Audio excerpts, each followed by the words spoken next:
50 years, National Public Radio, or NPR, has given the United States insight on important stories.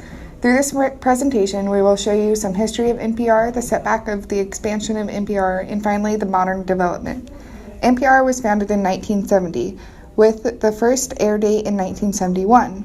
NPR started off small with the first president, Donald Quayle, alongside with 30 other employees. They started producing in Washington, D.C., and first aired a broadcast on April 20th, 1971. This made a huge statement because of the major story that was going on, the Vietnam War. According to Popcorn.com, it covered more than 20,000 people protesting in Washington, D.C. on the Vietnam War in Southwest Asia. The second major broadcasting event on NPR was done with Robert Conley on May 3rd, 1971, on the show All Things Considered. Along with the news coverage, NPR has done many different things that changed the face of journalism. In 1972, NPR brought Susan Stamberg to host All Things Considered. She was the first female anchor on a national U.S. network news broadcast. From there, the news station took a risk. Since NPR had become so successful in the 1980s that as a company, they wanted to expand. This expansion, named Project Independence, was very ambitious and was supposed to lead to them to get rid of the use of federal funds to operate. The plan, as stated on webarchive.org, was to increase operations, which would generate more profit by developing more usable space in which they would negotiate venture plans to use their satellite channels. This plan was so ambitious that it ended up putting NPR at the edge of bankruptcy due to bad management and incorrect budgeting.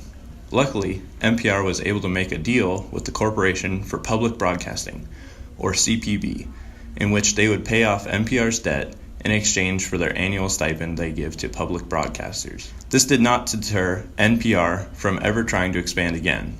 Quite the opposite. This time in 2002, they had moved to the West Coast and, according to NPR.org, had increased the amount of production hours by 120. This means that those working in the DC area office had less stress to create broadcasts and made operations smoother for the ever-growing hand of public radio. The goal in mind for this operation was not incentivized by profit, but instead the need to have a second HQ in case of disaster. After the 9/11 terrorist attack, NPR realized that in order for them to keep broadcasting in the event of a disaster, they would still have one functioning building on the other side of the country. NPR has changed a lot since its origin. However, according to NPR's website in the Overview and History section, they still provide important news to people all over the country and even the world. In this modern era, they simply seek to deliver that news in new and exciting ways. With the advent of digital media and other technology, NPR has developed a new, modern method of reporting quality news. For example, NPR listeners might be familiar with radio talk shows such as Fresh Air, hosted by Terry Gross, which, according to Encyclopedia Britannica, began in 1975. Originally, listeners could only tune in via radio. However, fast forward over 40 years later, and now listeners can enjoy Fresh Air as a podcast, located conveniently on NPR's website, ready to stream directly to their electronic devices. Furthermore, NPR has firmly become a primary source of news for many consumers who rely on them for everything from breaking news to long-term stories.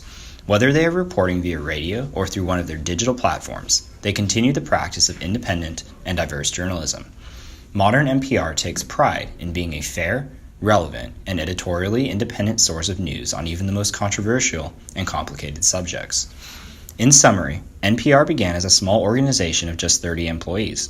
They grew by covering major stories that grabbed the attention of the nation and even changed the way journalism was practiced. As they grew, new challenges arose, such as their near bankruptcy in the 1980s. However, they survived and continue to cover the news, innovating and adapting with modern technology. From humble beginnings, NPR has become a worldwide news organization that continues to hold strong to its original values of fairness and independence. With the advent of digital media and other technology, NPR has developed new, modern methods of reporting quality news.